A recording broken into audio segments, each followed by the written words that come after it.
¿Cómo están ustedes? Un gusto saludarles nuevamente por las pantallas de UCB Televisión. En nuestro programa Hablemos Hoy, siempre con la disposición, las ganas y la posibilidad además de tocar grandes temáticas a nivel de la contingencia, a nivel también del ámbito sociopolítico.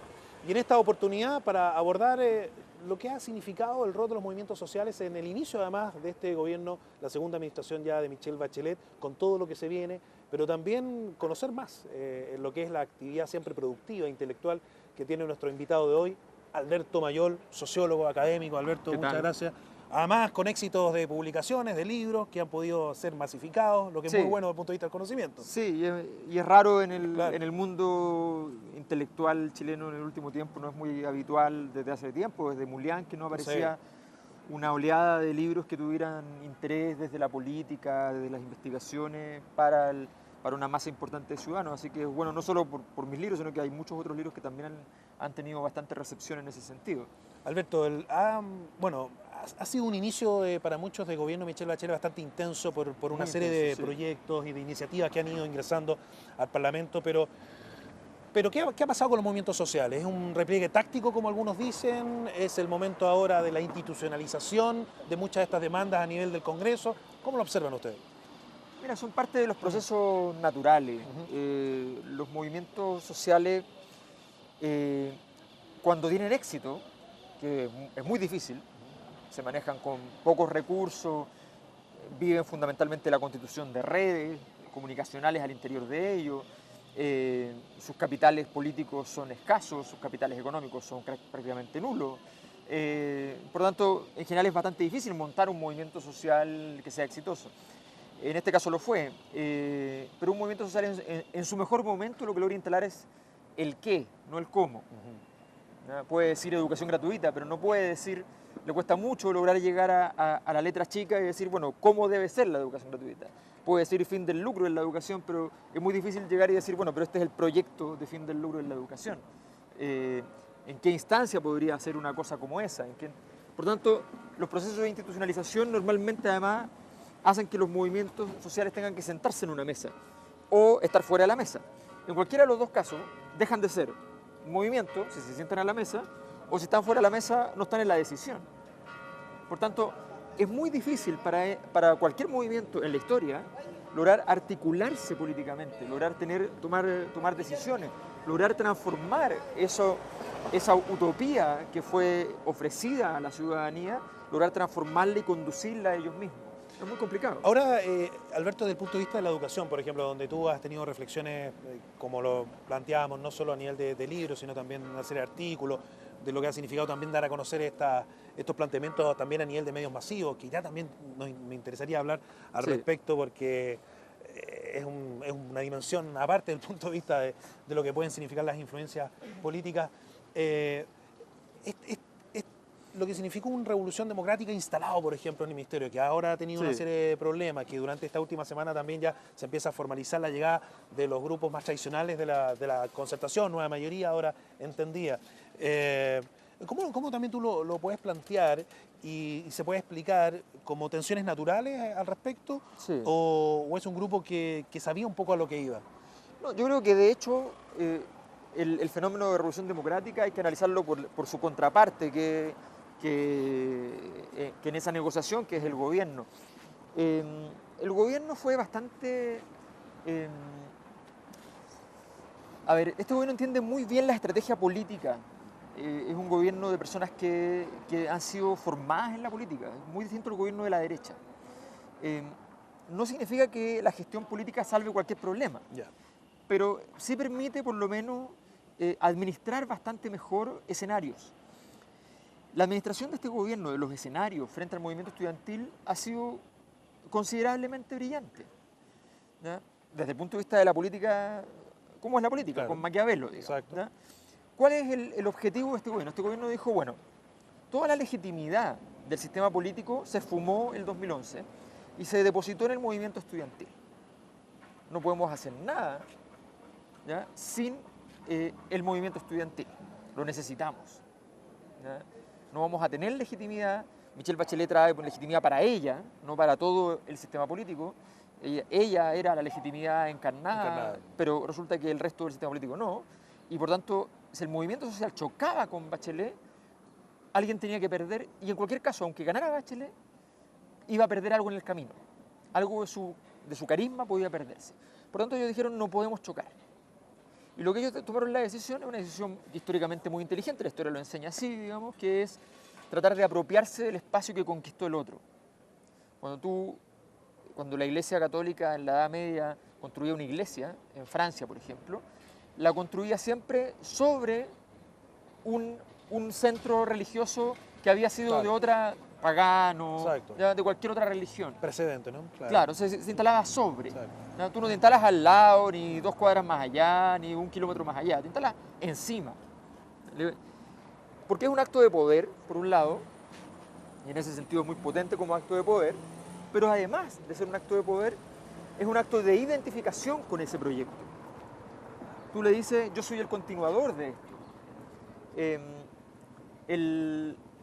La Real Academia de las Ciencias de Londres se instaló también, por ejemplo, en el mismo edificio donde funcionaba originalmente el Colegio Invisible de los Rosacruces, que era el precedente mágico, ¿ya?, de los científicos.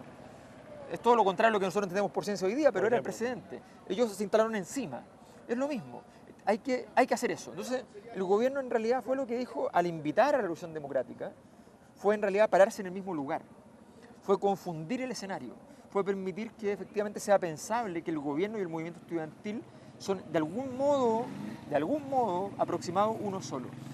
Y eso para el público masivo, que no entiende mucho la lógica interna del movimiento estudiantil, las complejidades políticas de su interior, nadie va a entender del público masivo que en el movimiento estudiantil el Partido Comunista está prácticamente a la derecha del movimiento estudiantil, ¿no?, que esa es la derecha y de ahí parte la izquierda, digamos.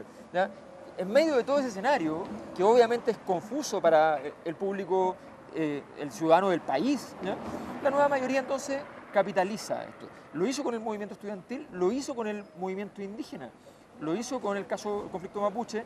Huanchumilla se está parando en el mismo lugar del mundo mapuche y logra apropiarse ese territorio. ¿Y qué te parece, Alberto, ya desde un punto de vista más de lo que también ha sido tu tema de observar los medios de comunicación, el que un sacerdote como Felipe Berrío haga una serie de declaraciones, para algunos muy coherentes, para otros quizás choca con lo que es su carga valórica o ideológica o cultural, pero que se forme una verdadera batahola o por momentos una serie de reacciones a nivel político? ¿Cómo eso se puede explicar, crees tú? Yo creo que lo más interesante de las palabras de Felipe Berrío es que en realidad es el único de los sacerdotes que ha hablado en Chile con claridad que está alineado con el Vaticano actual.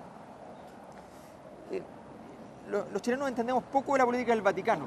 El Vaticano actual, el Vaticano que es la combinación, la negociación entre Ratzinger, ¿ya?, y Francisco, ¿ya?, esa combinación que es una combinación que suena extravagante, es inédita, es muy curiosa, ¿ya?, pero que es una combinación muy potente históricamente. Claro. Porque Ratzinger llegó al Vaticano a tratar de sacar a un grupo de poder que tenía un poder fáctico al interior del Vaticano muy fuerte, que era el mundo de los negocios dentro del Vaticano. Y logró sacar a Tarcisio Bertone, que era el gran representante de ese grupo, que era el equivalente al ministro del Interior del mismo Ratzinger, pero él lo tenía adentro sin poder sacarlo. Y para poder sacarlo, de hecho, tiene que renunciar, o sea, tiene que hacer la maniobra completa y tiene que entregarle el poder al que supuestamente era su oposición. Pero todo se hace muy negociadamente. Y el Vaticano está con una política muy clara de recomponer la legitimidad perdida. La legitimidad perdida por los casos de abuso, la legitimidad perdida por el descubrimiento de aquellos, de los conocidos como los Vatileaks, ¿ya?, que son archivos sobre los negocios del Vaticano. Entonces, ellos están trabajando eso, por eso el Papa es latinoamericano, que es donde la legitimidad es más importante para el Vaticano. El Papa es latinoamericano justamente porque tiene que recomponer el territorio más importante para la Iglesia, que es Latinoamérica. Bueno, en ese escenario, ¿ya?, en un escenario donde la Iglesia tiene que tener un discurso renovado, nuevo, un discurso ajeno al mundo de las empresas, un discurso ajeno al mundo de las élites, donde hay que revincularse con la sociedad, agarrar legitimidad, Felipe Berrío es el único que entiende que ese es el plan del Vaticano. El resto de la iglesia chilena es una iglesia que ha sido históricamente muy conservadora y le cuesta mucho entender que ese es el nuevo orden hacia el cual se dirige el Vaticano. Por tanto, a mí me parece que es bastante coherente con lo que está pasando. Él pertenece a grupos dentro de la iglesia que están cercanos al Papa actual. Sí, eso Por tanto, él entiende ese escenario. o sea, no volvería a África prontamente. No, yo creo que él llegó para, él llegó para quedarse Vale. y para tener relevancia en la agenda, entendiendo que además la palabra de la iglesia, dicha en ese tono, puede ser muy potente en un país en transformación Es verdad. para empujar los cambios. Sí. Alberto, hay quienes dicen que el tiempo para el ministro Izaguirre se acaba, se termina. ¿Tú lo ves de esa forma tan reduccionista? No. ¿O mucho de aquello puede tener sentido y lógica? No, lo que pasa es que es verdad que el factor tiempo es importante. O sea, Izaguirre entendió que lo primero que había que lograr cuando llegase a ser ministro era ganar tiempo, ¿ya? Demostrar que él podía mostrar estabilidad en el cargo. Hoy día él efectivamente tiene estabilidad en términos políticos. Él no está muy lejos de la posibilidad de impugnarlo, está muy lejos de la posibilidad de que él sufra una crisis política de grandes características. Es cierto que se le ha enredado un poco la reforma educacional y es cierto que se les enredó, también está asociado para él en términos de legitimidad el enredo que se armó con la reforma tributaria. Pero aún así, efectivamente, él todavía, si uno analiza en términos de estricto capital político, él se mueve con cierta soltura, yo creo que no hay mucho problema. La gran dificultad es darle arquitectura a la reforma. Y darle arquitectura a la reforma significa dos cosas. Significa, por un lado, tomar los recursos y aprovecharlos adecuadamente, ¿no?